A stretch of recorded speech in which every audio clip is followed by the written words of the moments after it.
मनुष्य जीवन में उन्नति करना चाहता है, सफलता पाना चाहता है। स्त्री हो या पुरुष, सबके मन में एक आश रहती है कि मेरा अच्छा मकान हो, मेरी अच्छी गाड़ी हो, मेरी अच्छी लाड़ी हो, मेरी अच्छी साड़ी हो और मेरी अच्छी खेती बाड़ी हो। ये मन में एक आश रहती है। तो आज मैं आपके बीच में बताने वाला हूँ कि ये सब कैसे हो सकता है। महात्मा विदुर से महाराजा धीराज धृतराष्ट्र पूछ रहे हैं, जो लोग उन्नति करना चाहते हैं उनको क्या करना चाहिए। विदुर जी कहते हैं उनको 6 काम नहीं करना चाहिए। 6 काम नहीं करना चाहिए और उनको 6 काम करना भी चाहिए। तो वे कौन कौन 6 काम हैं जिन्हें नहीं करना चाहिए और वे कौन कौन 6 कार्य हैं जिनको करना चाहिए। दोनों में संख्या 6 की है। बड़ा मार्मिक प्रश्न है ये। एक साधु भी उन्नति करना चाहता है कि हमारा अच्छा आश्रम बने, गृहस्थ भी उन्नति करना चाहता है हमारा 3 मंजिल का भवन बने। कई लोग मंदिरों में जाते हैं तो भगवान से भी यही मांगते हैं कि हमारी अच्छी शादी हो, अच्छी नौकरी लगे, अच्छा मकान बन जाए, गांव में हम किसी से पीछे न रहें। भगवान तो कब सुनेगा, तो बहरा है कि नहीं है, क्या मामला है। ऐसी प्रार्थना लोग करते हैं। तो आज इस प्रार्थना के तहत आपको हम संदेश देने जा रहे हैं। बहुत अच्छा है।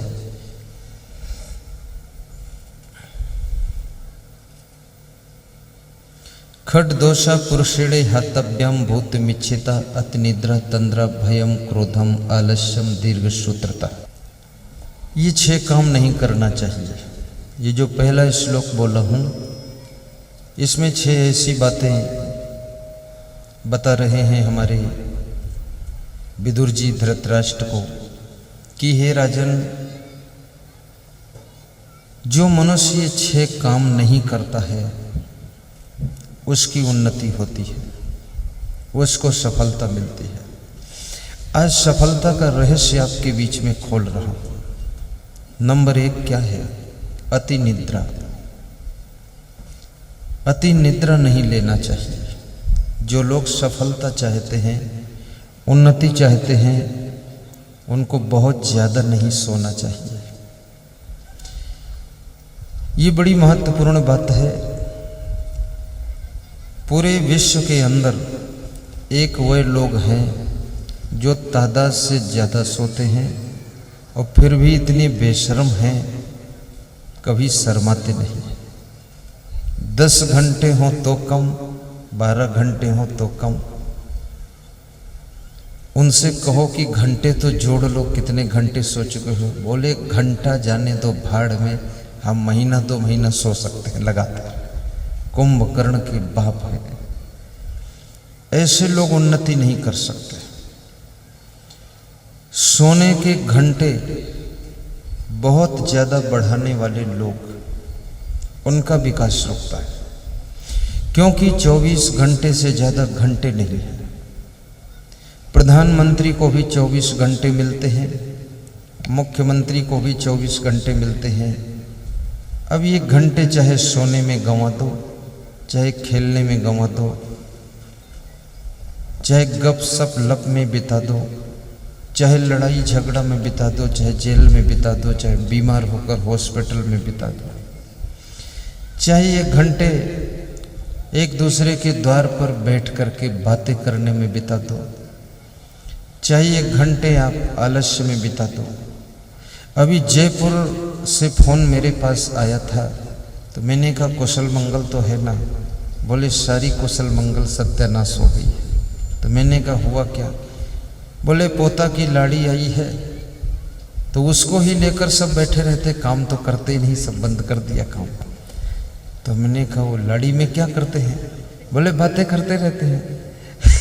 उसका ससुर भी, उसकी सासू भी, और उसका पति भी, और देवर भी, सब उसी में लगे रहते हैं, खीसे काटते रहते हैं। तो हमने कहा तुम बचे हो, तुम भी उसी में खीसे काटो, बस ठीक है और क्या। बोले मैं तो नहीं खीसे काटूंगा, चाहे बर्बाद सब हो जाए।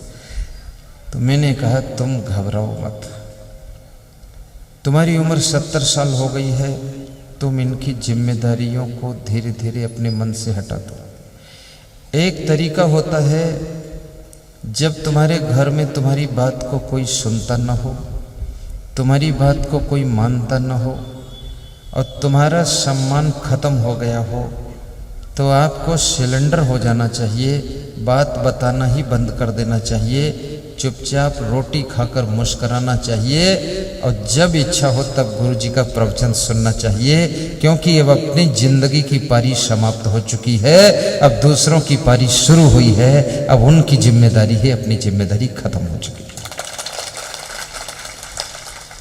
कहां तक इस दुनिया में हैरान हो गए।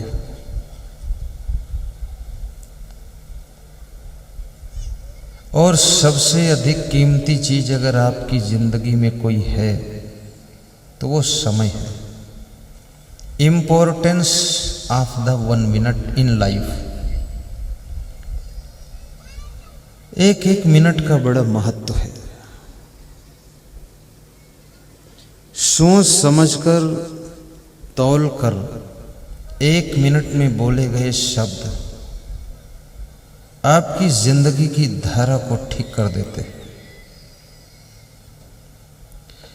1 मिनट का, मैं किसी समागम में गया था इलाहाबाद में, 10,000 श्रोताओं की भीड़ थी।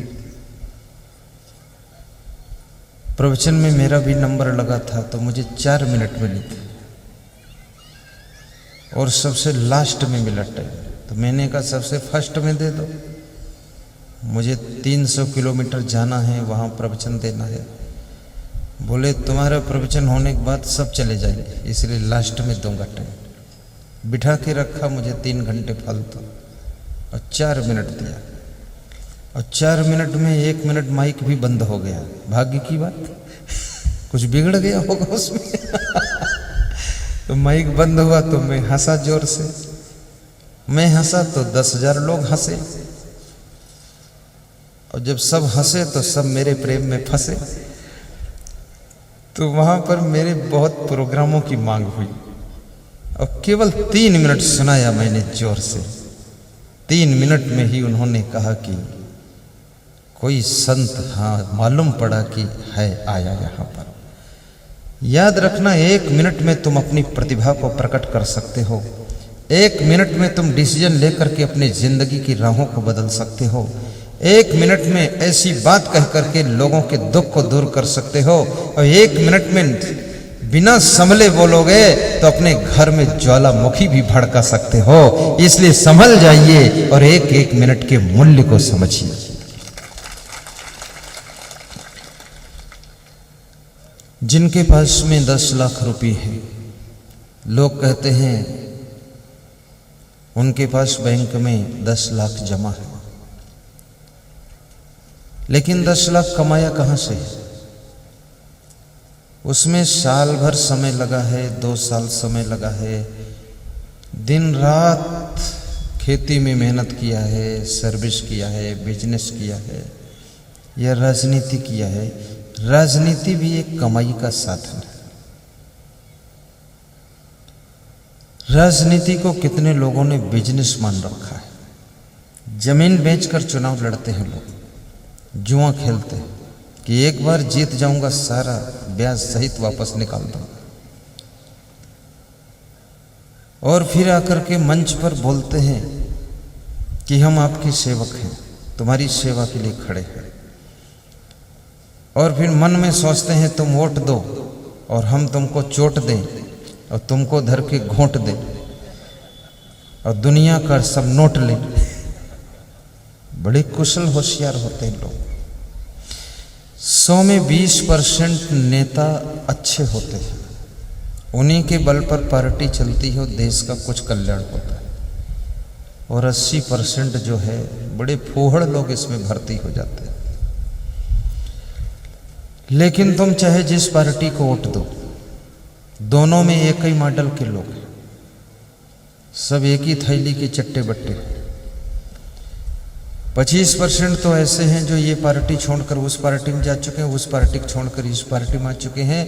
खाली पार्टी का नाम बदला है, खाली लिफाफा बदला है, बाकी उसके अंदर माल वही है, चाहे जो तुम स्वीकारो। तुम सोचते हो इस पार्टी को हरा देंगे, उसको जिता देंगे, उसमें भी वही बैठा है भेड़िया, बहुत दिनों का भूखा है। राजनेता को राष्ट्र का सेवक बनना चाहिए और ऐसे सेवक बनो। मैं नहीं कहता हूं कि आप पूरे ईमानदार हो जाओ, 10% आप ले लीजिए, कोई बात नहीं, लेकिन 90% देश की सेवा में लगा दीजिए। 90% ले लिया और 10% लगा दिया तो गड़बड़ होगा। भैंस का दूध खा लीजिए, लेकिन पूरी भैंस को खा लोगे तो सींगें फट जाएगी हाथ तुम्हारी की। तो जो वास्तव में देश की सेवा करने के लिए राजनीति करते हैं, उनको व्यासगादी भी धन्यवाद दे रही है कि उनकी और उन्नति हो, उनको बड़े बड़े पद मिले, ताकि हमारे देश का विकास हो सके। क्योंकि देश का विकास होगा, उससे फायदा सभी का होगा। अच्छी सड़क बनेगी तो सब चलेंगे उस पर, बिजली आएगी तो सबके घर में बल्ब जलेंगे, उसमें कोई भेद नहीं होता है। नर्मदा का पानी आएगा तो सब पिएंगे, टोटी खोलेंगे। अब गांव में ऐसा तो ही नहीं, पानी आया तो 10 लोगों घर में नहीं देंगे, देना ही पड़ेगा चाहे जिस पार्टी का हो। तो देश का जो सार्वजनिक विकास होता है उसमें फायदा सभी का होता है। तो समय खर्च करके उस व्यक्ति ने पैसा कमाया है 10 लाख। अब 1 साल के समय को खर्च करके 10 लाख कमाया और बैंक में जमा किया। अब उस आदमी से ये कहा जाए कि ये 10 लाख खर्च करके 1 साल का समय वापस लौटा दीजिए। वो 1 साल का समय खर्च करके 10 लाख कमाया है और 10 लाख खर्च करके 1 साल का टाइम वापस नहीं लौटा सकता है। तो आप सोचिए, टाइम ज्यादा कीमती है कि पैसा ज्यादा कीमती है? समय ज्यादा कीमती है, पैसा कम कीमती है। अगर आपके पास में समय है तो पैसा और कमा सकते हो, लेकिन अगर समय आपने खो दिया है तो आपको कुछ भी अब मिलने वाला नहीं है। इसलिए समय की बचत कीजिए। तुम्हारा बेटा सब्जी खरीदने जाता है बाजार में, 2 दिन पहले तुम बाजार में गए थे, 10 रुपये किलो आलू लाए थे, और बेटा गया 2 दिन के बाद 8 रुपये किलो लाया। तो तुमने बेटे की पीठ थपथपाया कि बेटा तूने 2 रुपये किलो पर बचत किया।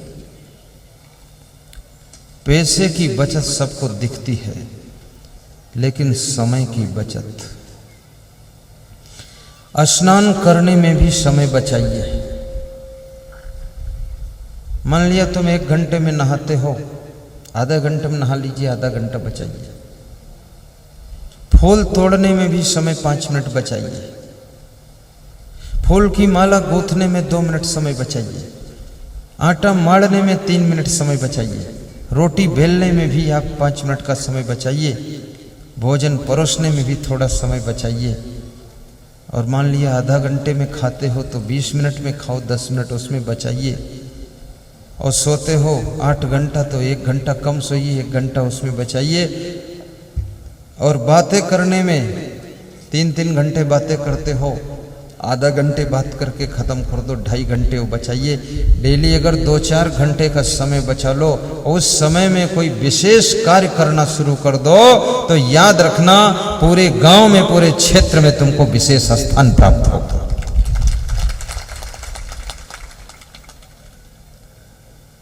मैं जब गुरु जी के पास में आया तो शुरुआत में तो सबको बराबर सेवाएं मिलती थी। तो मंजन ब्रश जब करता था मैं दातुन नीम की, तो एक कागज पर मैं 5 दोहे लिख कर रख लेता था। नजर वहां रहती थी और दातून इधर घिसते थे। दातून करते समय 5 दोहे याद करते थे। गाड़ी में बैठकर लखीमपुर जाते थे तो 19 भजन रास्ते में याद करते थे। और बाकी लोगों को देखता था वो तान सो रहे, आंख खोलते ही नहीं थे। कुछ लोग दतून भी 10-10 मिनट घिस रहे हैं। अरे ये दतून 10 मिनट नहीं घिस रहे हो, जिंदगी घिस जाएगी। जिन्होंने समय बर्बाद किया वे जहां के तहां खड़े रह गए, जीरो पर रह गए। और जिन्होंने समय बचाया और समय अच्छे कार्य में लगाया वे जीरो से हीरो बन गए। इसलिए अपने समय को बचा करके अच्छे कार्यों में लगाइए तो आपकी उन्नति होगी। लड़कियां भी समय बचाएं। ये लड़कियों का समय बाल सुधारने में बहुत खर्च होता है। सब लड़कियां खुश हो रही, गुरुदेव ने मेरे ऊपर भी निशाना साध दिया। मैं लड़कियों की जब बाल देखता हूं तो थोड़ा मुस्कुराता भी हूं कि है तो बुद्धिमान। बालों को आप 100 लड़की खड़ी कर दो और 100 लड़की के बाल 100 प्रकार से आपको मुड़े हुए, झुके हुए, गुलगब्बा बने हुए बड़ी नौटंकी है। अभी बुद्धिमान ना होती तो 100 मॉडल के बाल कैसे हो जाते।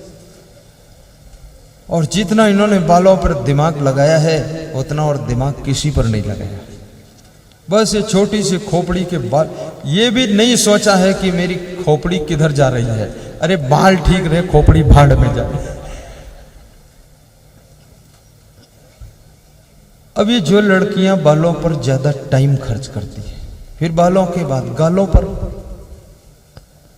बाल सुधारो, गाल सुधारो, शाम हो गई, रात में फिर रजाई में सोए, बिस्तर में सोए, बाल बिगड़ गए, गाल बिगड़ गए, फिर सवेरे सुधारो। जिंदगी भरे बाल गाल में फंसे रहोगे तो जिंदगी में और कब क्या करोगे। पढ़ लिख करके कलेक्टर बनना है तुमको, पढ़ करके SDM बनना है तुमको, इंजीनियर बनना है। बाल ज्यों त्यों सुधार लीजिए, बांध दीजिए और पढ़ने में टाइम को खर्च कर दीजिए तो एक दिन तहसीलदार बनकर तुम आओगी और तब तुमको लोग नमस्कार करेंगे, तब बाल सुधार लो।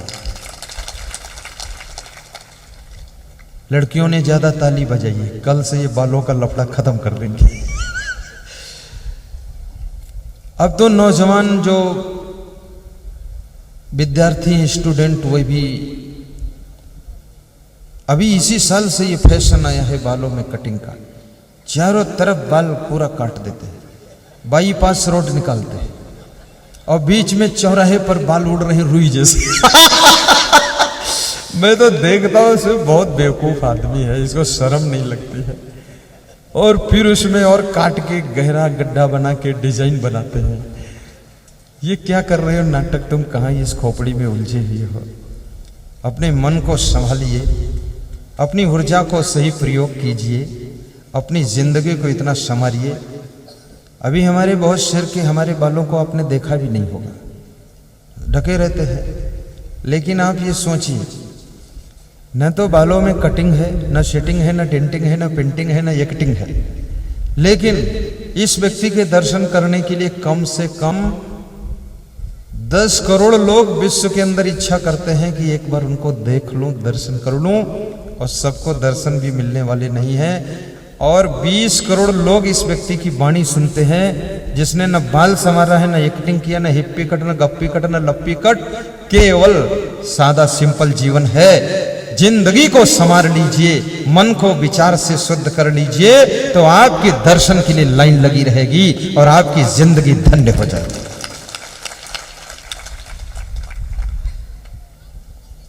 तो ये समय बचाइए। कितनी महिलाएं बर्तन मांजती हैं तो कटोरी पकड़कर पूछती हैं मांजू कि ना मांजू। धीरे धीरे मांजती है उसको। एक कटोरी कौन तुम्हारी छोटी बहन है, इसको धीरे मांज रही। झट से रगड़ो, निकालो, टाइम पास मत करो, फटाफट काम करना चाहिए। चाय लेकर के अगर जा रहे हो तो धीरे जाइए। हर काम में फटाफट भी नहीं हो सकता, लेकिन अगर बर्तन मांजने तो फटाफट मांजिए, झाड़ू फटाफट लगाइए, बिस्तर फटाफट बिछाइए। थोड़ा दौड़ कर काम करना सीखो। मैं तो दूसरों के कारण धीरे चलता हूं, नहीं तो मैं तो दौड़ने की इच्छा होती है। कूद करके गाड़ी में बैठ लेता हूं अभी भी। और हमेशा आदमी को समय बचाना चाहिए और समय बचा करके अच्छे कार्य में खर्च कीजिए। कुछ नया करो, कुछ बड़ा करो, कुछ अच्छा करो, कुछ ऐसा करो जैसा किसी न किया हो वैसा करके दिखाओ। इस दुनिया के अंदर याद रखना, विशेष कार्य करने वालों का ही सम्मान होता है, विशेष ऊंचाइयों को छूने वालों का ही आदर होता है और विशेष श्रेणी में पहुंचने वालों का ही नाम होता है। बाकी सामान जनरल मर्चेंट में सारा काम खत्म हो जाता है। आपके अंदर विशेषण होना चाहिए। कितने लोगों को देखता हूं मैं, पैदल चलते हैं तो ऐसे चलते हैं, चींटी भी उनसे आगे निकल जाए ऐसी चाल चलते हैं। उनसे पूछो इतना धीरे क्यों चलते हैं? अरे बोले मौज मस्ती। मौज मस्ती नहीं है, ये मूर्खता है तुम्हारी। ये मौज मस्ती किसके बल पर कर रहे हो तुम? यदि इस दुनिया के अंदर तुम पिछड़ते चले जा रहे हो, याद रखना आपसे प्रेम तो सभी करेंगे लेकिन सब अपने अपने माया में उलझे हुए हैं। इसलिए आप अपने सिस्टम को अगर संभाल नहीं पाओगे तो आपको कोई साथ देने वाला नहीं है। आप इस योग्य बनिए कि दूसरों को सहारा देने योग्य बनिए, दूसरों को देने योग्य बनिए। किसी के सामने लेने की जरूरत ही नहीं है। आपके अंदर इतनी ऊर्जा, इतनी सामर्थ्य भरी हुई है, तुम्हारी आत्मा इतनी महान है, केवल आपको उद्घाटन करने की जरूरत है। तुम जो सोच लो वो तुमको प्राप्त होने वाला है। याद रखना, दुनिया में किसी को कुछ देखिए तो वहां से सीखिए और सीख करके अपनी जिंदगी में प्रयोग कीजिए तो आप स्वयं उससे अधिक ऊंचाइयों को छू सकते हैं।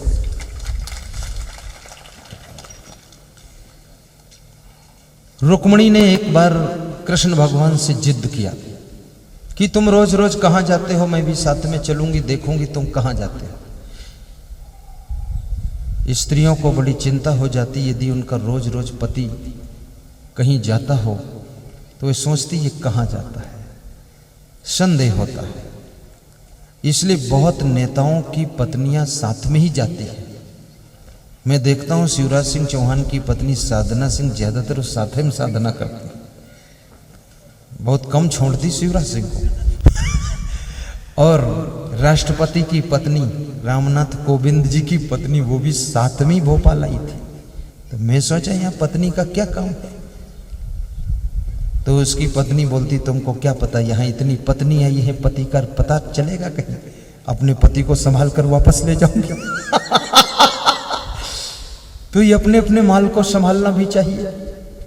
अपने बेटे को संभालिए, अपने बाप को संभालिए, अपनी पत्नी को संभालिए, अपने पति को संभालिए, अपने भाई को संभालिए, अपनी बहन को संभालिए। याद रखना, पैसा संभाल लोगे 10-20 हजार कोई बड़ी बात नहीं है। अगर अपनी फैमिली के सदस्यों को नहीं संभाल पाओगे तो ये सबसे बड़ा घाटे का सौदा होगा। इसलिए अपने मेंबरों को भी संभाल कर रखना चाहिए। 1 घंटे का समय अपने घर के सदस्यों पर भी ध्यान दीजिए। कौन कहाँ सोता है, कौन कहाँ बैठता है, कौन कहाँ जाता है, कौन क्या खाता है, कौन कहाँ घूमता है, कौन क्या बात करता है, कौन छत पे क्यों बात करता है, अलग क्यों बात करता है। जरा इस पर भी ध्यान दीजिए, नहीं ये बात करते करते उड़ जाएगा, तुम ढूंढे नहीं पाओगे इसको। बहुत खतरनाक स्थिति है। ये दुनिया संभालने वालों के लिए स्वर्ग है, जो संभाल ना पाए उनके लिए नरक है। आप नौकर को भी संभालिए अपने, नहीं नौकर आपका नाम डुबा सकता है, नौकर आपकी पत्नी को लेकर जा सकता है, नौकर आपकी बेटी को लेकर जा सकता है। नौकर पर ध्यान दीजिए, नौकर को नौकर जैसा रखिए, नौकर को अंदर बहुत जरूरत नहीं है। आपके घर में कोई नौकरानी है, ध्यान दीजिए कहीं नौकरानी घर की रानी न बन जाए, तुम्हारे लिए परेशानी न बन जाए। कितनी नौकरानी घर में बर्तन धोने का काम करने गई थी और बर्तन धोते धोते ऐसा पूरा घर धो दिया कि उस घर के पति को अपना पति बना लिया और जो पत्नी थी वो निकलकर बाहर हो गई।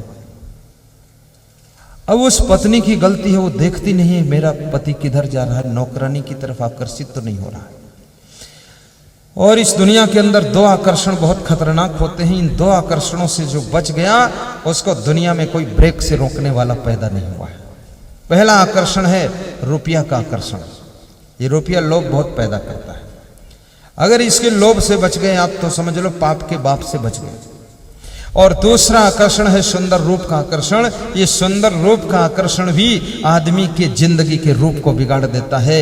चाहे राजस्थान में भौरी कांड हुआ हो, ये रूप का आकर्षण है। चाहे यूपी में मधुमिता कांड हुआ, ये रूप का आकर्षण है। और एमपी में कोई कांड हुआ कि नहीं हुआ मुझे पता नहीं है, लेकिन ये रूप के आकर्षण के कांड में कितने मिनिस्टरों की मिनिस्ट्री चली गई, डॉक्टरों की डॉक्टरी चली गई, कितने साधुओं की साधुआई चली गई, और कितने साधु डॉक्टर मिनिस्टर जेल में चले गए। ये रूप के आकर्षण से जो अपने को बचा लेता है, याद रखना वो जिंदगी में सबसे महान व्यक्ति होता है। थोड़ा जोरदार ताली बजा करो, आज ताकत बहुत लगा रहा है। तुम सोचते होगे प्रथम दिन ऐसा नहीं सुनाया, क्यों नहीं सुनाया? नहीं सुनाया इसलिए नहीं सुनाया। उसमें क्यों में क्या? तुम सोचते होगे कल भी ऐसे, अभी मुझसे कह रहे थे कल भक्त यहाँ महेश मीणा और वो कोमल मीणा दोनों भाई, ये दोनों भाई भी एक एक बात देखते रहते। ये बोले प्रथम दिन से अच्छा सेकंड दिन का सत्संग आपका अच्छा रहा। अब आज ये फिर बोलेंगे थर्ड दिन का और अच्छा है। अब कल फिर बिगाड़ दूंगा, बोलेंगे आज चौपट हो गया। अच्छा इसलिए हो रहा है कि गुरु को ज्यादा खिलाना नहीं चाहिए, ये बात ध्यान रखना। अपने बाप को भी ज्यादा खिलाना नहीं चाहिए, और पति को भी बहुत नहीं खिलाना चाहिए। बस जंतर मंतर थोड़ा खिलाओ, सब चीज, रबड़ी भी खिलाओ लेकिन आधा चम्मच, बर्फी भी दो एक टुकड़ा, सेव भी दो थोड़ा सा। अब ऐसा थोड़े उसको भूसा दे दो, खिलाना नहीं चाहिए। नहीं नहीं, थोड़ा मक्खन भी खा सकता है, लेकिन थोड़ा थोड़ा थोड़ा थोड़ा। कितनी स्त्रियां अपने पतियों को और भर के इतना मोटी रोटी डाल देती कि छक के खाओ। वह समझती ज्यादा खाएगा तो मेरा पति हाथी हो जाएगा। अरे हाथी नहीं हो जाएगा, ये बहुत जल्दी बूढ़ा हो जाएगा। कम खाने से स्वास्थ्य अच्छा रहता है। भूखे भी रहो मत और छके भी रहो मत। इतना खाओ मत कि लगे पेट भर गया है, और इतना भूखे रहो मत कि परेशानी लगे कि भूख लगी है। और सुबह थोड़ा जल्दी खाया करो, 7 बजे खा लिया करो सवेरे, थोड़ा सा, ज्यादा नहीं, थोड़ा कुछ खा लो। चना है, नमक है, भुना हुआ चना, भोंगड़ा, क्या बोलते हैं उसको, फुटानी, फूटा मैं उसको वो चना चबा लो सुबह सुबह। सुबह न चबाओ तो रात में चबाओ, और गर्म दूध आधा गिलास पी लो। बस देखो सुबह रिजल्ट आएगा उसका। बस एक मुट्ठी, ऐसा नहीं आधा किलो चबा के बैठो तो रिजल्ट दूसरा आ जाएगा। फिर थोड़ा पेट की मोटर में खाने की सवारी कम भरो। और सबकी मोटर भी अलग अलग है। अब मोटरसाइकिल है तो उसमें तो 5-6 लीटर पेट्रोल डाल दो, ठीक, लेकिन तुम्हारी मोटर ट्रक है तो उसमें 200 लीटर डालो। अब इसमें सबकी मोटर अलग अलग मैं देख रहा हूँ। एक साधु मेरे आश्रम आया, 40 रोटी खाई, फिर मुझे धन्यवाद देने आया छत्तीसगढ़ के आश्रम। बोला आज तृप्त हो गया। तो पीछे से भंडारी आया, बोले सब भूखे रह गए, यही तृप्त हुआ। फिर चादर ओढ़ के सो रहा था, 3 घंटे दिन में सोया, खुर्र फुर्र हवाई जहाज उड़ा रहा। ये 40 रोटी खाना भी गलत है। बुद्धिमान बनना है तो कम खाइए।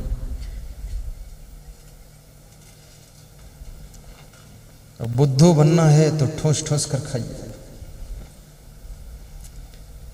हर समय खुश रहना है तो क्या करना चाहिए? गलत काम कभी सोचिए मत, सोचिए मत गलत काम।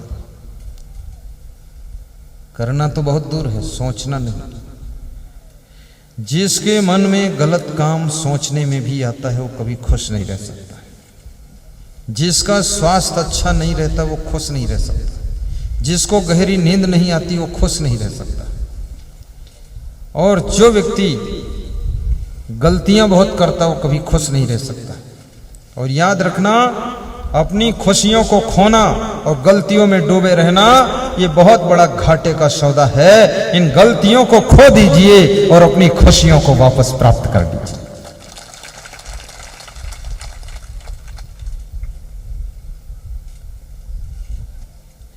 एक बार गलती करे तो उस गलती को भूल कहते हैं। क्या कहते हैं? भूल। भूल मिटे गुर मिले पारखी, पारख देहि लखाई, कहें कबीर भूल की औसत पारख सबकी भाई। 2 बार गलती करे तो उसे गलती कहते हैं, और तीसरी बार गलती करे तो उसे अपराध कहते हैं, और बार बार गलती करे तो उसे क्या कहते हैं? फिर उसको पाप कहते हैं। पाप हो रहा। एक बार ठगावे सो 52 बेर कहावे।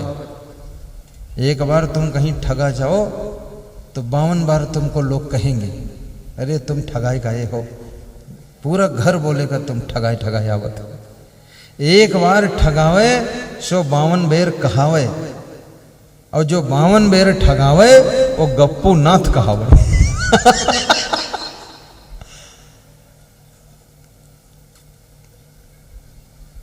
भूल होना ये मानव का स्वभाव है। भूल हो सकती है, लेकिन भूल को कबूल कर लेना ये महामानव का लक्षण है कि मेरे से गलती हो गई, मंजूर करता हूं। और भूल दूसरे से हो जाए उसको बचाने के लिए स्वयं पर कबूल कर लेना ये संत हृदय का लक्षण है। और जिससे भूल कभी ना हो वो भगवंत हृदय का लक्षण है। और जिसके सामने बैठने वाले भी भूल ना कर सकें, वह भी जागृत हो जाए, तो समझ लेना ये महाभगवंत का लक्षण है। ये महाभगवंत का लक्षण है। राम भगवान के सामने ये रीछ भालू बानर सब शैतानी नहीं करते थे। न बंदर कहीं शांत बैठता है, कभी नहीं।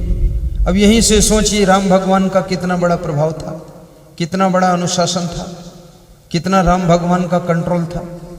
तुम्हारे 2 बेटे तुम्हारे कंट्रोल में नहीं रहते, इधर उधर घूमते रहते हैं, और राम भगवान ने रीछ भालू बानरों की सेना बना करके कंट्रोल में जब आदेश देते थे तभी काम वो करते थे, नहीं तो चुपचाप बैठे रहते थे। हनुमान जी भी हाथ जोड़कर बैठे रहते थे।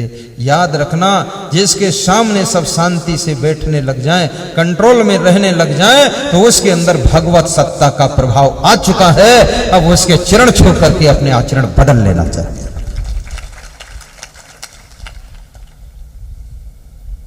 पेट की मोटर में खाने की सवारी कम भरो,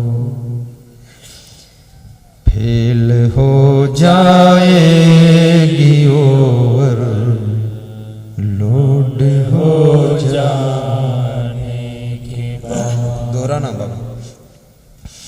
फेल हो जाएगी ओवर लोड हो जाने की बात।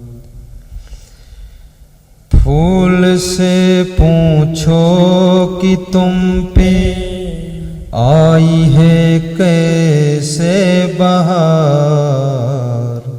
बनीश, फूल से पूछो कि तुम पे आई है कैसे बहार। गुलाब का फूल तुम देखते हो ना, कहते बहुत सुंदर है। गेंदा, गुलाब, चंपा, चमेली, जूही, बेला सब फूल रख दी जाए एक टोकरी में, तुमसे कहा जाए मनमाना फूल उठा लो, सब फूल छोड़ दोगे, गुलाब का उठाकर सूंघ लो। और तुम कहते हो क्या सुंदर फूल है गुलाब का, इसका तो मुकाबला ही नहीं। लेकिन उस गुलाब के फूल से पूछो इतनी सुंदरता, इतना सौंदर्य, इतनी बहार, इतना आनंद और इतनी खुशबू कहां से आई उसके पास? तो फूल रोकर बता रहा है क्या बताता है ये बाहर कैसे आई है। फूल से पूछो कि तुम पे आई है कैसे बाहर। आप किसी आदमी को देखते हैं कि ये गाड़ी में बैठा जा रहा है, कहते हो क्या ठाठ है। किसी को देखते हो बहुत अच्छा मकान बना हुआ, क्या बात है। किसी को देखते हो बहुत अच्छे कपड़े पहने हुए, क्या आनंद है। लेकिन उससे पूछो तो ये सब चीजें प्राप्त करने में तुझे क्या क्या झेलना पड़ा है। तब वो अपनी राम कहानी जब सुनाता है तो आंसू पोंछ लेता है कि इतने दुख उठाने के बाद इस कंडीशन में पहुंच पाया, रोने लग जाता है। फूल से पूछो कि तुम पे आई है कैसे बाहर। कब तलक कांटों पे सोया डाल पर आने के बाद। फूल से पूछो कि तुम पे आई है कैसे बाहर। कब तलक कांटों पे सोया डाल पर आने की बात। कब तलक कांटों पे सोया डाल पर आने की बात। कब तलक कांटों पे सोया डाल पर आने के बाद। हर मनुष्य की जिंदगी की राह कांटों भरी राह है। कभी तुम कर्जा में डूब जाते हो, मन में दुख होता है, इस कर्जा से कैसे पार होंगे। और कर्जा दिन रात बढ़ रहा है, ब्याज पर ब्याज लग रहा है। लेकिन याद रखना, कर्जा तुमने लिया है। और जिसमें कर्जा लेने की क्षमता है उसको ये पता होना चाहिए कि उसमें कर्जा चुकाने की भी क्षमता है। इसलिए कभी कर्जा हो जाए, कर्ज फर्ज मर्ज तीनों से सावधान रहिए। मर्ज बीमारी को कहते हैं, फर्ज कर्तव्य को कहते हैं, और कर्ज जो किसी से आपने पैसा लिया है ब्याज पर, इसके प्रति लापरवाह मत रहिए, अन्यथा छोटी सी बीमारी बड़ा रूप ले लेगी और अपने कर्तव्य के प्रति लापरवाह हो जाओगे तो आपकी जिम्मेदारियां भी खो सकती है, आपकी क्रेडिट खराब हो सकती है। इसलिए अपने कर्तव्य के प्रति जागृत रहो, भाव के साथ। मुझे रोटी बनाना है तो बनाना है, झाड़ू लगाना है तो लगाना ही है। चहुमुखी बहुमुखी माइंड रखिए, एक मुखी दृष्टि मत रखिए। एक सेकंड में, एक नजर में सब ध्यान दीजिए। और इस दिमाग का जितना प्रयोग करोगे उतना ये दिमाग बढ़ेगा। इसके अंदर जो सेल्स है माइंड के अंदर, वो एक्टिवेट होता चला जाएगा। सरस्वत के भंडार की बड़ी अपूर्व बात, और ज्यों खर्चे त्यों त्यों बढ़े, बिन खर्चे घट जाता। ये सरस्वती, ये बुद्धि जितना खर्च करो उतना बढ़ती है। अतिशय रगड़ करे जो कोई अनल प्रकट चंदन से हो। जिस विद्यार्थी को लगता है कि मैं नहीं पढ़ पाऊंगा, हिम्मत मत हारिए मेरे प्यारे। तुमसे कम बुद्धि के लोग पढ़ करके इंजीनियर हो गए। हमारे साथ एक विद्यार्थी पढ़ता था, बहुत कम बुद्धि का था, तो बड़ी रगड़ी मारता था। कहता था कुछ बनना तो है हमको भी। रगड़ रगड़ के बहुत मेहनत किया, इंजीनियर हो गया वो। अब उसको इंग्लिश नहीं आती थी तो इंजीनियर बनने के बाद ट्यूशन पढ़ता था इंग्लिश की। तो मुझे मिला तो मैंने कहा क्या कर रहे हो संतोष? बोले ट्यूशन पढ़ने आया हूँ, इंजीनियर बन गया हूँ। आप तो साधु हो गए, हम इंजीनियर हो गए। तो हमने कहा कि इंग्लिश आती नहीं है। बोले स्पेलिंग सब गलत ही हो जाते, ट्यूशन पढ़ लेंगे इज्जत बच जाएगी।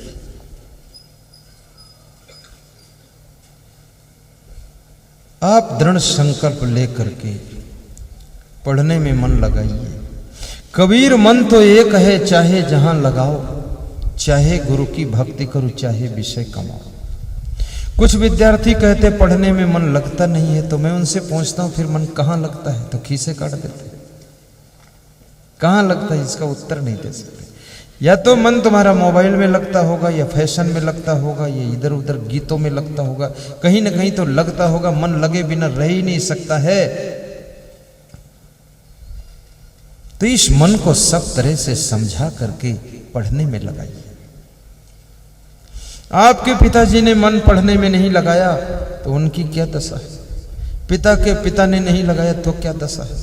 और तुम भी वही ढांचा पकड़ रहे हो, पढ़ने में मन नहीं लगा। बाल्य अवस्था योग्य बनने की अवस्था है। बाल्य अवस्था चंचलता करने की अवस्था नहीं है। ये गीत मत गाइए कि मेरा मन डोले, मेरा तन डोले, मेरे दिल का गया करार रे। अब कौन बजावे बांसुरिया, कौन चलावे साइकिलिया। ऐसा गीत मत गाओ। ऐसा गीत गाना चाहिए, मेरे मन में बसो, मेरे तन में बसो, हम जहाँ रहें तुम वहाँ बसो। मेरे मन में बसो, मेरे तन में बसो, हम जहाँ रहें प्रभु वहाँ बसो। भक्ति में भी मन लगाइए।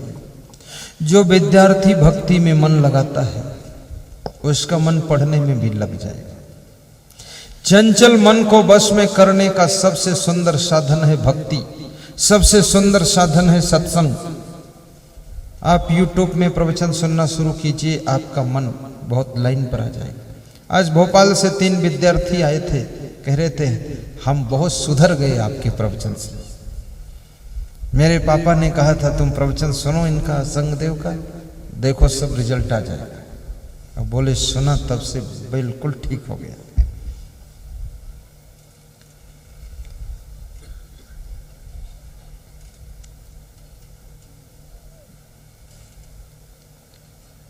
खड़दोषा पुरुषेणी हातव्यम भूतिमिच्छिता अति निद्रा। तो जिनकी अति नींद लेने की आदत है, ये 6 काम छोड़ना चाहिए। जो सफलता चाहते, उन्नति चाहते, जहां बैठते वहीं ऊंघ जाते। तंद्रा। और दूसरा क्या छोड़ना चाहिए? तंद्रा की आदत छोड़ो। तंद्रा किसे कहते हैं? तंद्रा माने ना तो जागना ना तो सोना, बीच में ऊंघते रहना, झपकी मारना फिर आंख खोलना। कितने लोग पूरा सोते भी नहीं, पूरा जागते भी नहीं, ऊँघते रहते हैं। तुम कहो क्या सो गए? बोले कहाँ सोए, हम तो जाग रहे हैं। तंद्रा की आदत को भी छोड़ो। स्टूडेंट अगर तंद्रा में रहता है तो टीचर जो पढ़ा रहा वो पूरा समझ नहीं पाएगा, झपकी मार लेता है। अगर श्रोता तंद्रा में है, गुरुदेव जो सुना रहे वो सुन नहीं पाएगा, झोंका मारेगा। और याद रखना ये सब शरीर की आदतें हैं और कुछ भी नहीं है, कुछ भी नहीं है। तुम अगर मन से संकल्प ले लो, बिना घड़ी के 4 बजे जाग सकते हो।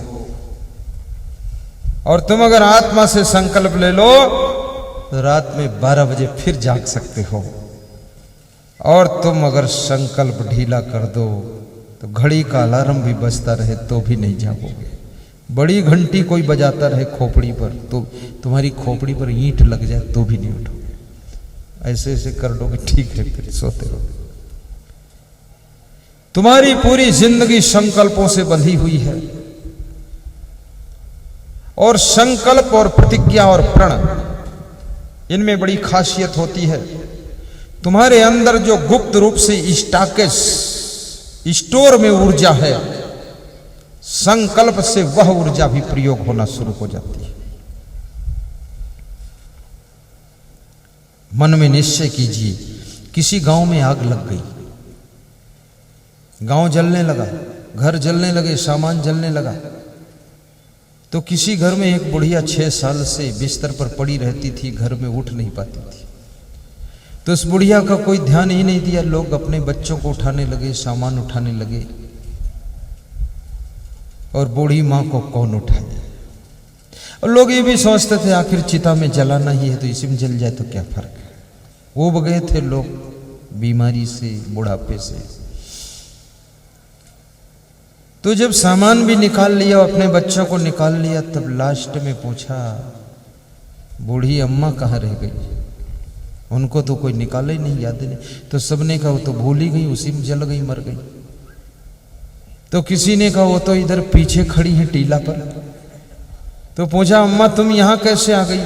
बोले, जब हमने देखा कोई हमको निकालने वाला ही नहीं है, तो मैंने संकल्प लिया मुझे खुद निकल जाना है। 6 साल बिस्तर से नहीं उठी थी, वो छलांग मारकर सबसे पहले निकल गई। ये कैसे उठ गई? आपके बॉडी के अंदर, आपके माइंड के अंदर स्टॉकेज एनर्जी धड़ी रहती है, और वो खर्च करने के लिए आपको संकल्प लेना पड़ेगा, प्रण लेना पड़ेगा, प्रतिज्ञा करनी पड़ेगी, तो वो एनर्जी खर्च होगी, और तभी तुम विशेष स्थान प्राप्त करोगे।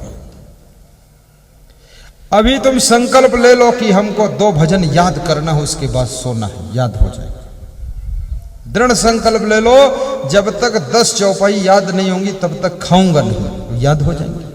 और तुम संकल्प ये लिए हो 10 चौपाई याद हो जाए, भाड़ में जाए, 10 रोटी खाऊंगा जरूर, कभी याद नहीं होगा।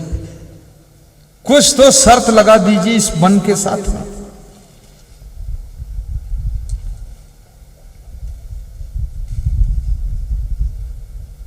तो तंद्रा की स्थिति से जो ऊपर उठता है उसकी उन्नति होती है। तंद्रा को छोड़ो। तीसरी चीज है अतनिद्रा तंद्रा भयम।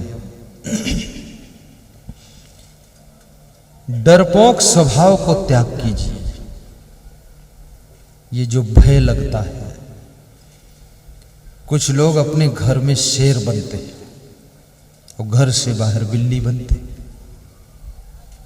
बहुत लोगों का स्वभाव ऐसा होता है, घर में बहुत गुर्राते, कोई कुछ बोल दे तो बस शेर की तरह हो करते, और बाहर जाकर बिल्ली बनकर सिर झुकाए। बाहर भी शेर बनो। और ना शेर को सफलता मिलती है, ना बिल्ली को सफलता मिलती है। याद रखना, सफलता उनको मिलती है जो समय को रीडिंग करना जानते हैं, आदमी को रीडिंग करना जानते हैं। आदमी को पढ़ना आ गया, शास्त्र पढ़ करके तुम विद्वान हो सकते हो लेकिन सफल नहीं हो सकते हो। इंग्लिश पढ़ करके तुम इंग्लिश में लेक्चर दे सकते हो पर सफल नहीं हो सकते हो। लेकिन आदमी को अगर पढ़ना सीख लिया, अपनी वाइफ को पढ़ना आ गया, हस्बैंड को पढ़ना आ गया, बहन को पढ़ना आ गया, चेहरे को देख करके उनको रीडिंग करने की कला आ गई, तो आपको सफलता चारों तरफ से मिलना शुरू हो जाएगी। ये नेता लोग चुनाव क्यों हारते हैं? क्यों ये रीडिंग नहीं कर पाते? जनता की मानसिकता को रीडिंग कीजिए। हवाएं बदल रही हैं, रुख बदल रहा है, तुम कहां उड़े जा रहे हो? आइए आप मुड़िए। हवाओं के रुख को बदलने की सामर्थ्य भी तुम में है। दुकानदार क्यों फेल होता है? क्योंकि ग्राहक को रीडिंग नहीं कर पाता है।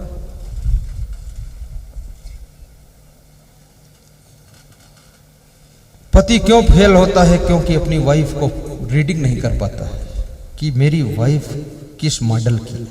मॉडल समझना पड़ता है। इसमें जितने लोग हैं धरती पर, 125 करोड़ लोग हैं हमारे भारत देश में, और 125 करोड़ लोगों का 125 करोड़ टाइप का मॉडल है। सब अलग अलग मॉडल है।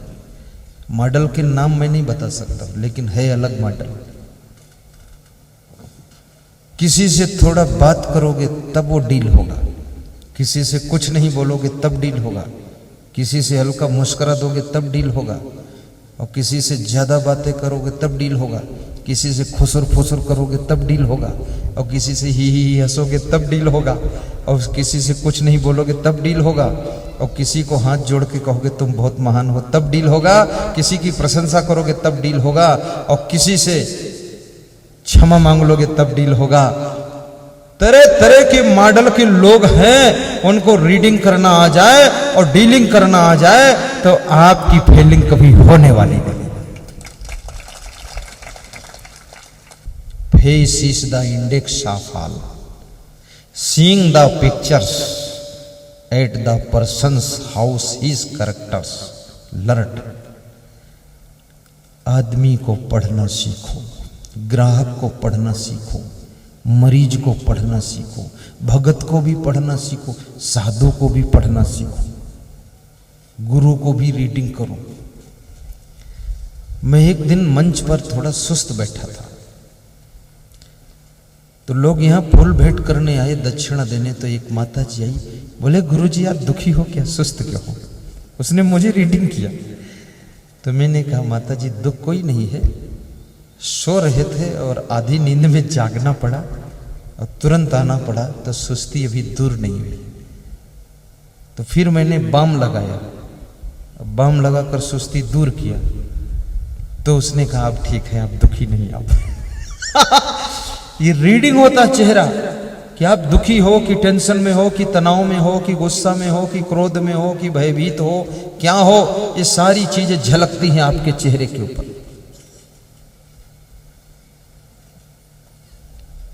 इसलिए अपने पति को भी रीडिंग किया करो। और जो स्त्री अपने पति को पढ़ना सीख गई है, उसका पति कभी भी अपने पत्नी के आउट नहीं जा सकता है। वो जैसा चाहेगी वैसा मुड़ेगा। ये रीडिंग करना सीखना। और याद रखना, जानवर को चलाना आसान है, भैंस को चलाना आसान है, गधे से काम लेना आसान है, हाथी घोड़े से काम लेना आसान है, ऊंट बैल से काम लेना आसान है, लेकिन आदमी से काम लेना बहुत कठिन है। जिसके पास आदमी से काम लेने की कला आ गई, वो आदमी बहुत जल्दी आगे बढ़ेगा।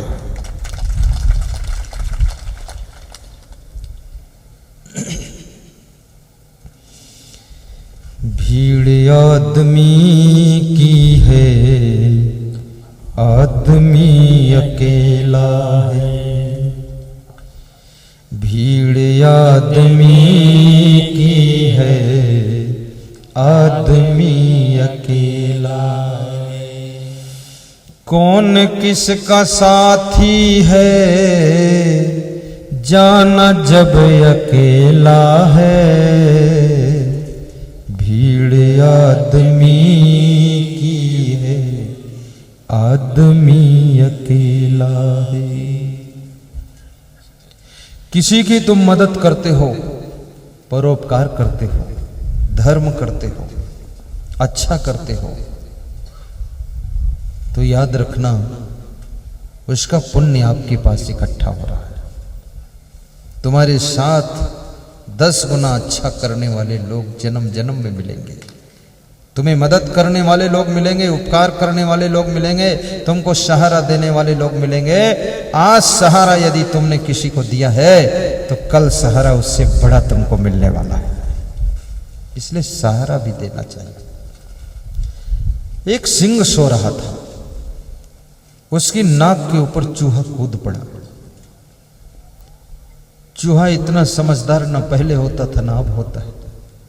वो शेर की नाक पर कूद पड़ा।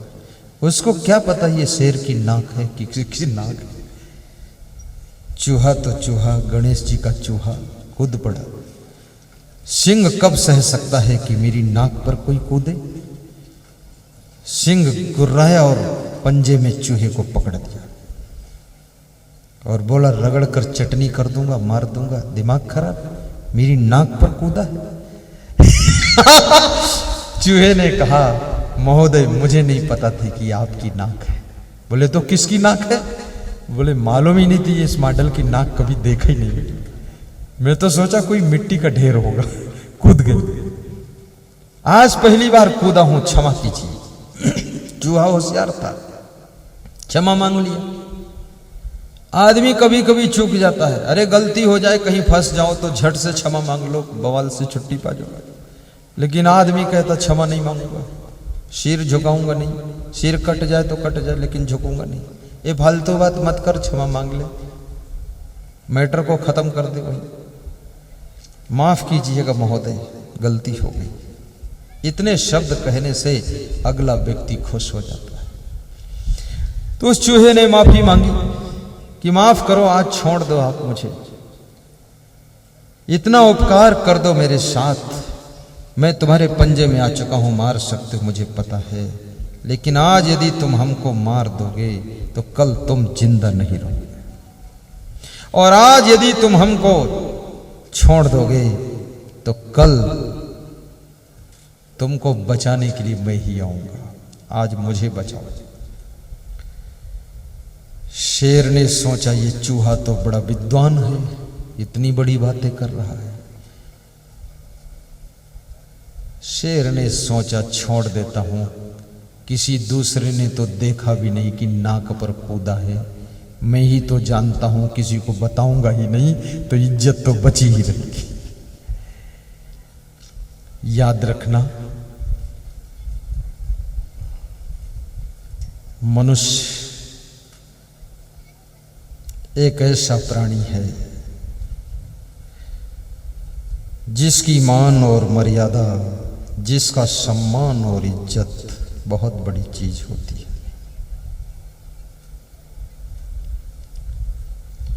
इज्जत पैसे से नहीं मिलती है, इज्जत सामान से नहीं मिलती है, लेकिन इज्जत अगर है तो उससे सब कुछ मिल जाता है। और जिसके पास लज्जत है उसके पास इज्जत है, जिसके पास लज्जत नहीं तो इज्जत भी नहीं। इसलिए थोड़ा लज्जा रखना चाहिए। तो छोड़ दिया सिंह ने, जाइए आप, दोबारा ऐसी गलती मत करना। दूसरे दिन शिकारी ने सिंह को जाल में फंसा लिया, और सिंह जब जाल में फंसा बड़े जोर से दहाड़ा, गुर्राया। चूहा निकल कर आया, उसने कहा आवाज मत कीजिए, नो डिस्टर्ब, साइलेंट रहो, 1 मिनट का काम। यहां सिंह का ताकत काम नहीं करेगा, यहां चूहे के दांत काम करेंगे। चूहे ने अपने नुकीले दांतों से जाल को तुरंत काट दिया और सिंह से कहा मेरे दोस्त निकल कर चले जाइए, कल यदि तुम मुझे मार देते तो आज तुम भी मारे जाते, कल तुमने मुझे बचाया तो आज मैंने तुम्हें बचाया। सहारा देने वालों को सहारा मिला करता है।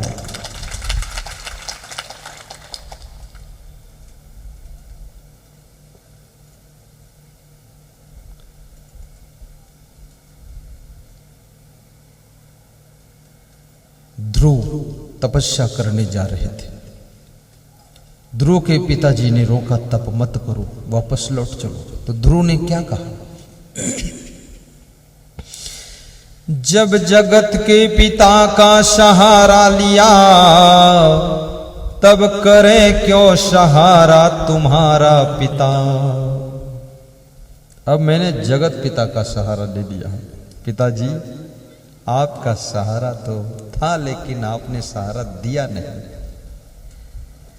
जब जगत के पिता का सहारा लिया तब करे क्यों सहारा तुम्हारा पिता। वही पालन करे वही ले गोद में, वही दुख सुख सुनेगा हमारा पिता। जाओ जाओ जाओ तुम्हें क्या पड़ी, जाओ जाओ। ए राजा उत्तानपाद, मेरे पिता पैदा करने वाले, लौट जाओ अपने घर को, तुम्हें मेरी चिंता क्यों पड़ी हुई है। जब छोटी रानी ने तुम्हारी गोद से खींच करके धक्का मारकर राजमहल से मुझको बाहर किया था तब तुम्हारा होश कहां था। तब तुम्हारा सहारा लिया था, तुमने सहारा नहीं दिया था, अब हमने जगत पिता का सहारा ले लिया। जाओ जाओ जाओ तुम्हें क्या पड़ी, जाओ जाओ जाओ तुम्हें क्या पड़ी, चाहे जैसे करेंगे गुजारा पिता, नाम बेटा रहा आज से आपका, टूटा नाता हमारा तुम्हारा पिता, जब जगत के पिता का सहारा लिया, तब करें क्यों सहारा तुम्हारा पिता। आशिरा इस जहां का मिले ना मिले, मुझको तेरा सहारा सदा चाहिए।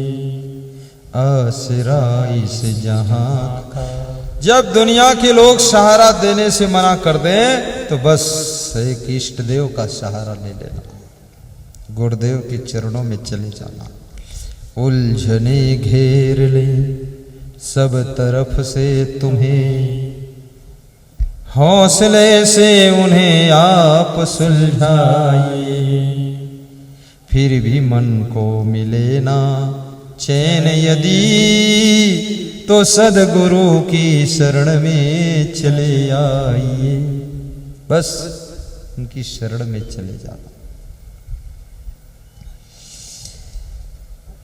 तो तीसरी चीज है भयभीत स्वभाव, निडर रहो।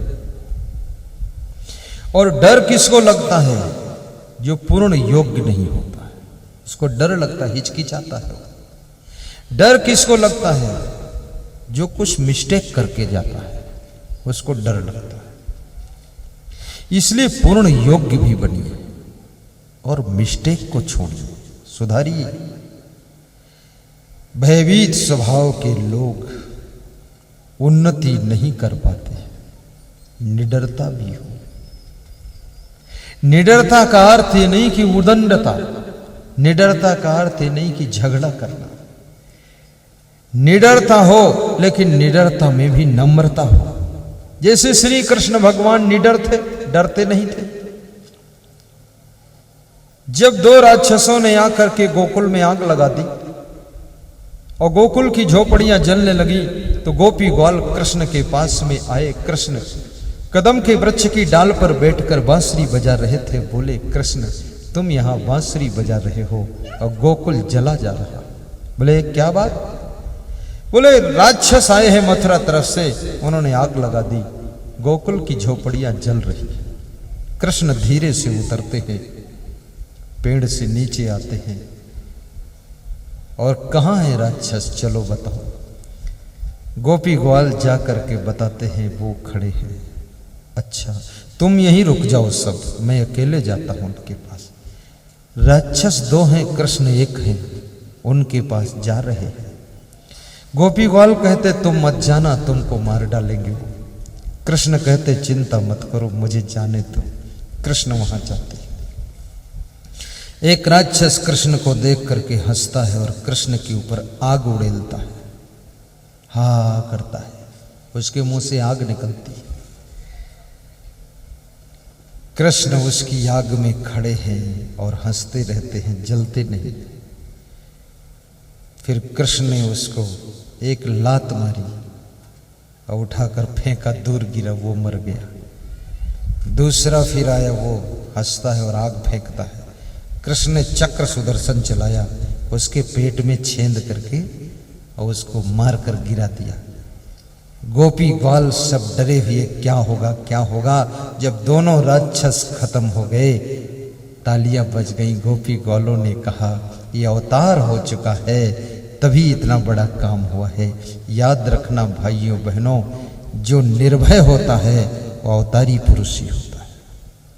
इसलिए डरा मत करो, लेकिन विवेक से भी काम किया करो। डरा मत करो और ऐसे सब जगह लड़ा मत करो। जरासंध से कृष्ण ने आमने सामने लड़ाई नहीं किया, वहां भीम को लड़ाया जाकर के। दुर्योधन के सामने कृष्ण ने लड़ाई नहीं किया, वहां अर्जुन को लड़ाया, भीम को गदा चलवाया। जहां कोई न लड़ सके तब तुम लड़ जाना, और जहां लड़ने वाले हो तो उनको लड़ने देना। जहां सब काम कर सकते तो उनको करने देना, और जो काम कोई ना कर सके उसको खुद कर देना, तभी तुम्हारी महानता होगी।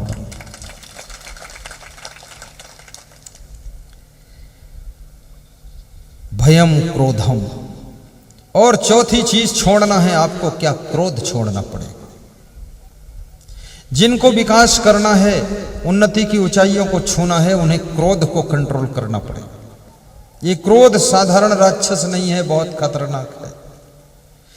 क्रोध में आकर के तुम पढ़ाई छोड़ देते हो, क्रोध में आकर के तुम नौकरी छोड़ देते हो, क्रोध में आकर के खेती बाड़ी छोड़ देते हो, क्रोध में आकर तुम काम करना छोड़ देते हो, और क्रोध में आकर के भोजन बनाना बंद कर देते हो, क्रोध में आकर के गाड़ी की चाबी फेंक देते हो, मैं नहीं चलाऊंगा। क्रोध में आकर के तुम क्या क्या नहीं करते हो।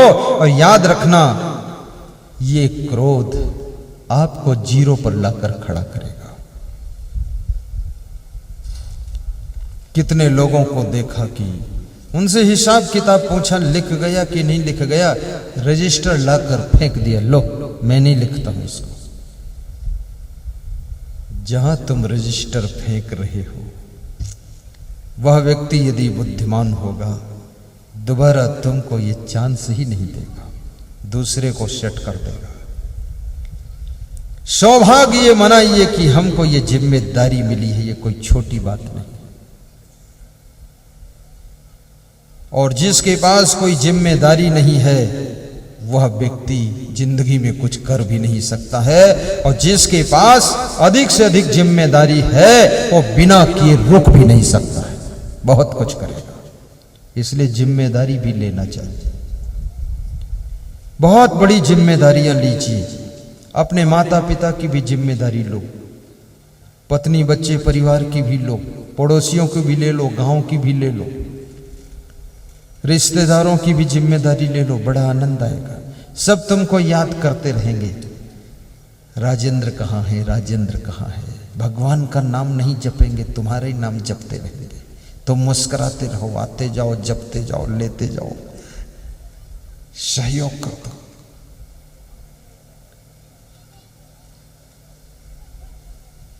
गुस्सा को कंट्रोल करना। सन्यच्छति यो बेगम उत्थितम क्रोधम हर्षयो, सा श्रियो राजनम भाजन, यश्च आपत्सु न मुह्यति। नीति शास्त्र में लिखा है, जिस मनुष्य को बहुत क्रोध आता है, जो अपने क्रोध को काबू नहीं कर पाता है और अपनी खुशियों को पचा नहीं पाता है, वह व्यक्ति राज्य और लक्ष्मी का अधिकारी नहीं बन सकता है। इसलिए खुशियों को पचाना सीखो और क्रोध की आग को बुझाना सीखो और दूसरों की प्रतिकूलता को सहना सीखो, तो तुम राज्य और लक्ष्मी के अधिकारी बनोगे। आप राजनेताओं को देखिए, कितना इनमें सहन शक्ति होती है। एक नेता दूसरे नेता को क्या क्या बोलता है। ऐसे तो गंवार लोग भी नहीं बोलेंगे जितना गंवारपन नेताओं में। और फिर भारत देश का नेता इतना फूहड़ है, कोई ठिकाने नहीं, क्या क्या बोलेगा, सब उल्टा पलटा बोलते हैं। खैर मैं तो अखबार नहीं पढ़ता, पता नहीं है पूरा पूरा, लेकिन किसी किसी से सुनता हूं। लेकिन कितना ही किसी नेता के बारे में कोई नेता बोले, वो अपना काम नहीं छोड़ता है, फिर दूसरे गांव में जाता, वहां भाषण करता है, फिर चालू वही काम उसका, फिर वोट मांग रहा है। खूब निंदा कोई करे, कोई परवाह नहीं उसको, और फिर चुनाव लड़ता, फिर जीतता, फिर मिनिस्टर बनता, और फिर गाड़ी में जा रहा है, फिर लोग माला पहनाते हैं, फिर लोग गाली देते हैं, फिर सह लेता, फिर मुस्कुराता। बहुत मजेदार है। नेताओं से भी सहना सीखो, नेताओं से भी गम खाना सीखो, और पार्टी पार्टी की लड़ाई होते हुए भी दांव पड़ता है तो फिर दो पार्टी एक में हो जाते हैं, एक दूसरे को समर्थन दे देते हैं कि मुख्यमंत्री तुम्हारा, उप मुख्यमंत्री हमारा और मूर्ख मंत्री दूसरे का। सब बना लेते हैं, मुख्यमंत्री मुख्यमंत्री बन जाते हैं, पूरा शासन हाथ में संभाल लेते हैं। जो एक दूसरे की जानी दुश्मन से नेवला और सांप जैसे थे, बिल्ली और कुत्ते जैसे रहते थे, एक दूसरे को देख नहीं सकते थे, वह एक दूसरे के पास कुर्सी पर बैठकर चाय पीते हैं और सीटों का बंटवारा करते हैं और कहते हैं हमारा तुम्हारा गठबंधन है, और दोनों खुश हैं। और फिर 6 महीने बाद वो गठबंधन भी टूट गया, फिर अलग अलग है, फिर एक दूसरे की बुराई कर रहे हैं कि इससे ज्यादा दुष्ट कोई नहीं है, ये तो भ्रष्ट बहुत है, और फिर अगले चुनाव में फिर एक साथ है। अब ये नेताओं की ताकत थी। और तुम यहां क्या करते हो? तुम भाजपा और कांग्रेस और सपा लपा बसपा घसपा इसको लेकर आपस में लड़ते रहते हो। तुम कभी जुड़ नहीं पाते हो और वे कभी टूट नहीं पाते हैं। वे लड़ते हैं फिर जुड़ते हैं और तुम कभी जुड़ते ही नहीं हो, लड़ते ही रहते हो। उन नेताओं से सीखो जो ऊंचाई पर बैठे हैं, वे सब एक में जुड़ जाते हैं। तो तुम क्यों लफड़म फंसे हो? तुम भी जुड़ के रहा करो, कलाएं सीखो।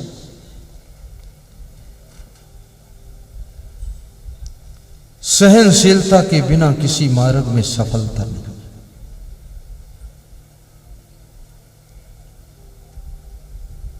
गम खाना ऊंचाई पर पहुंचने का साधन है। विष्णु भगवान तप कर रहे थे, ध्यान में बैठे थे। परशुराम के पिता भृगु जी आते हैं और उनके सीने पर लात मार देते। कुछ भी गलती नहीं किया था विष्णु भगवान ने, वे चुपचाप बैठे थे ऐसे। अब कोई आंख बंद करके बैठा हो, कोई सीने पर लात मार दे तो बात तो गलत है। विष्णु भगवान ने उनका पैर पकड़ लिया और कहा कि मेरा सीना बड़ा कठोर है, आपके पैर इतने कोमल हैं, ब्राह्मण बालक हो, आपके पैर में चोट लग गई होगी, लाओ इसको थोड़ा सहला देता हूं। भृगु जी शर्मिंदा होकर तप करने चले गए और बोले मैं बहुत मूर्ख आदमी हूं, खाम खा लात मारा। विष्णु भगवान ने लात सह ली तो वे जगत पूज्य हो गए, उनके मंदिर बन गए। और भृगु जी ने खाम खा लात मारी तो उनके मंदिर दुनिया से खत्म हो गए। याद रखना, सहने वाले की ही पूजा होती है, इसलिए गम खा लेना चाहिए। और बहुत जल्दी गर्म भी मत होना, ठंडे रहो। धन्यवाद धन्यवाद। एक सम्राट के दरबार में कोई सौदागर, हीरे का व्यापारी हीरा बेचने गया। तो उसने आवाज लगाई दरबार में कि मेरे पास हीरा है और कांच भी है, और हीरा कांच अलग अलग जो पहचान करके बता दे तो उसको एक हीरा फ्री दे दूंगा। तो मंत्रियों ने पहचाना लेकिन पहचान न सके, सब फेल हो गए। तो सम्राट स्वयं उठा, बोला मैं पहचान लूं। तो सम्राट के एक मंत्री ने कहा कि आप पहचान भी लोगे अगर तो एक हीरा पा जाओगे अगर तो कोई बहुत बड़ी बात नहीं होगी। आपके खजाने में हजारों हीरे भरे हुए हैं, और यदि पहचान नहीं पाए तुम तो बदनामी कितनी होगी।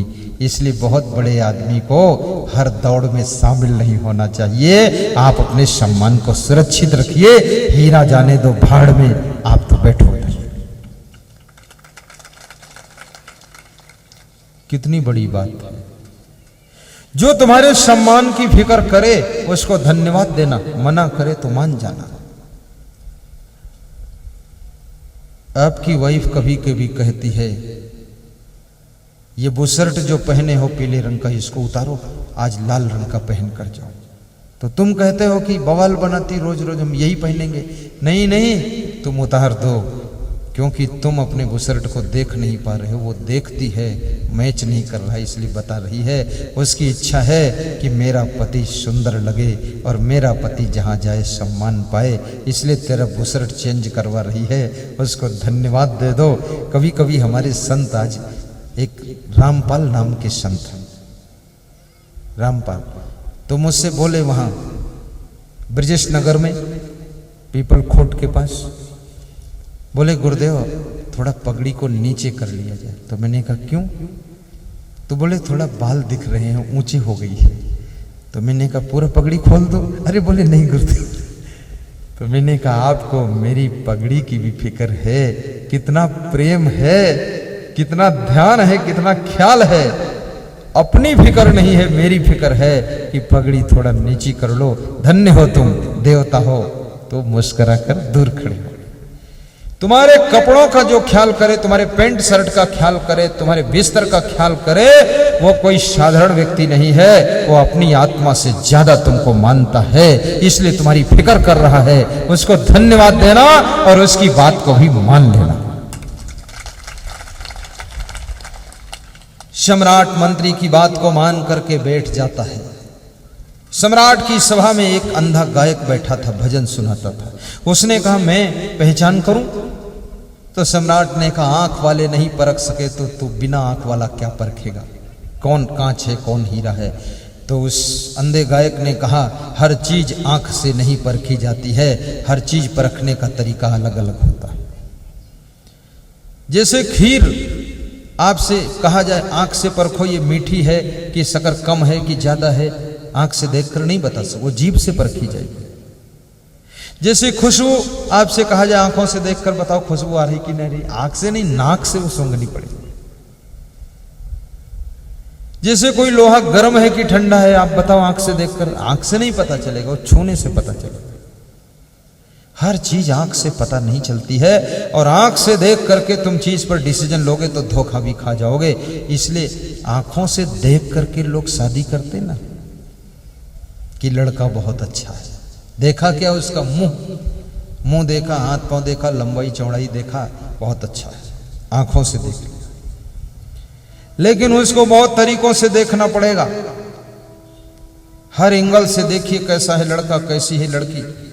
और शादी के पहले तो सभी बहुत अच्छे होते हैं। लड़का भी ऐसे खड़ा होता है जब शादी का चुनाव होता है, जैसे लगता है अयोध्या के राम जी खड़े हैं। तय हो गई शादी, और शादी होने के बाद वो लंका के रावण निकले, दारू पिए बैठे। शादी होने के पहले हर लड़की ऐसे कोमल खड़ी होती है, थोड़ा टेढ़ी मेढ़ी, लगता बहुत भोली भाली है, और शादी होने के बाद वो सुपर्णखा बनकर आती है, बहुत खतरनाक। इसलिए बहुत लोग धोखा खाकर बैठे हुए, लेकिन अब क्या करें, फंस गए।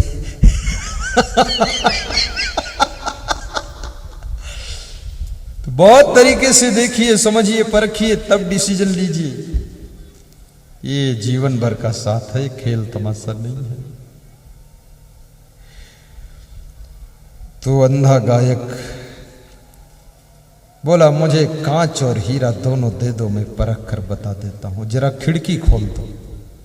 बोले जब तेरे को दिखता नहीं तो खिड़की से रोशनी काम क्या है। बोले देखने की बात नहीं, खिड़की खोलो, धूप आने दो।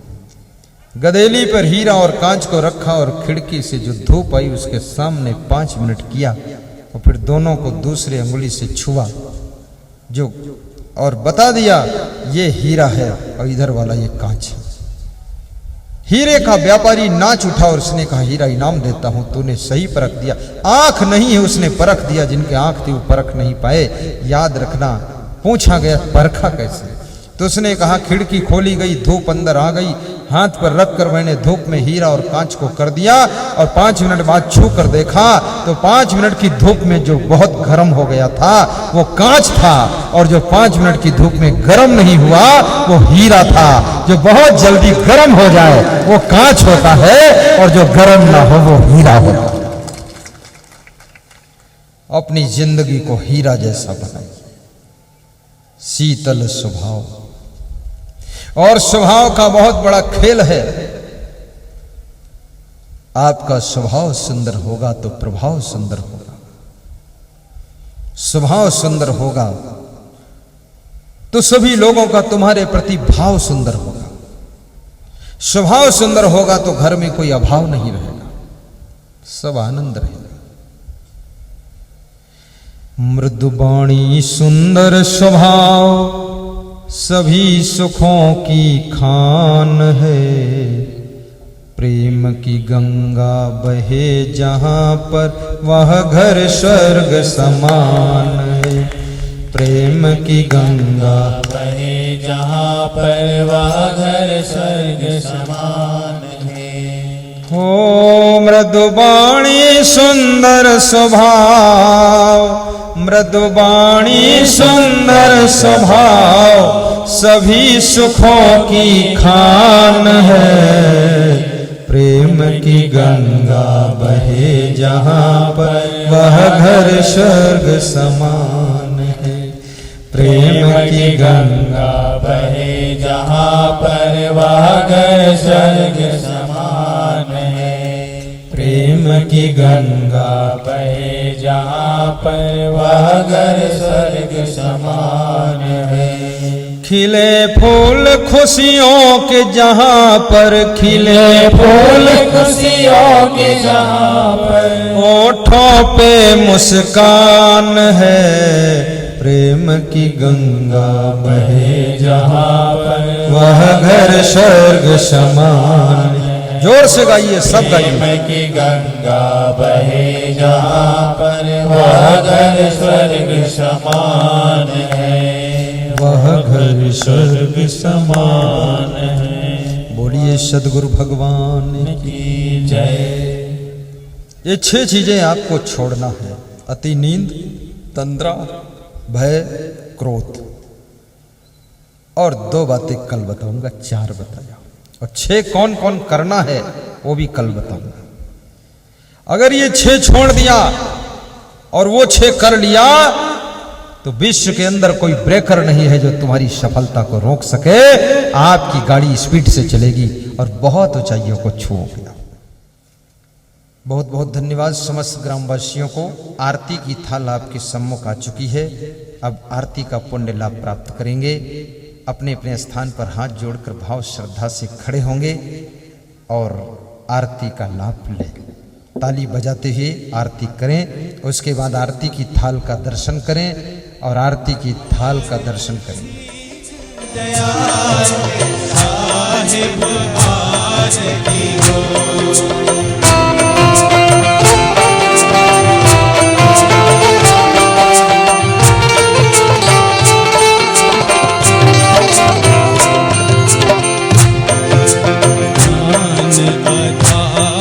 विवेक की बातें, ज्ञान आधार विवेक की बातें। सूरती जोत जहाँ जा साहिब आरती हो।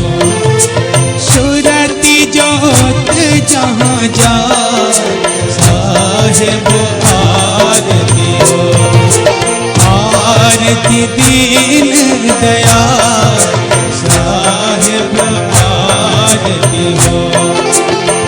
आरती गरीब निवास साहिब आरती हो।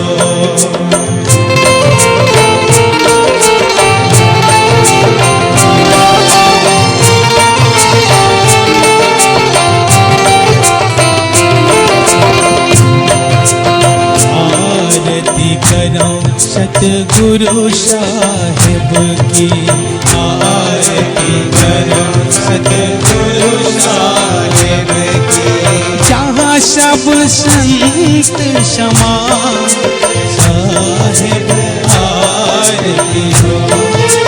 जहाँ सब संत समान साहिब आरती हो। आरती दीन दयाल साहिब आरती हो। आरती गरीब निवास साहिब आरती हो।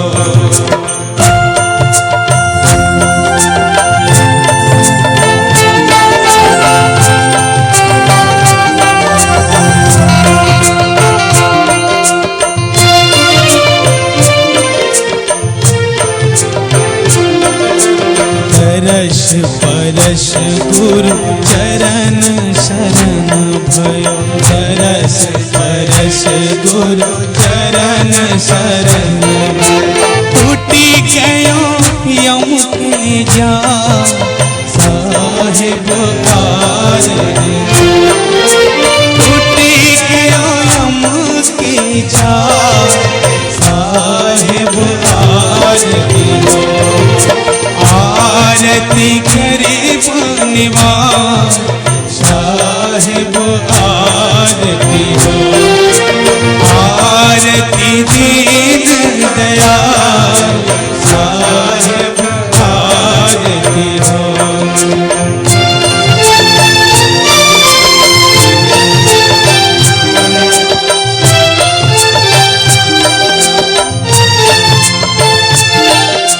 साहेब कबीर संतन की कृपा से साहेब कबीर संतन की कृपा भया हो परक परका साहेब आरती हो भया हो परक परका साहेब आरती हो आरती गरीब निवाज साहेब आरती हो आरती दीन दयाल साहेब आरती हो बोली सदगुरुदेव की जय बोलिए सदगुरु असंग भगवान की जय।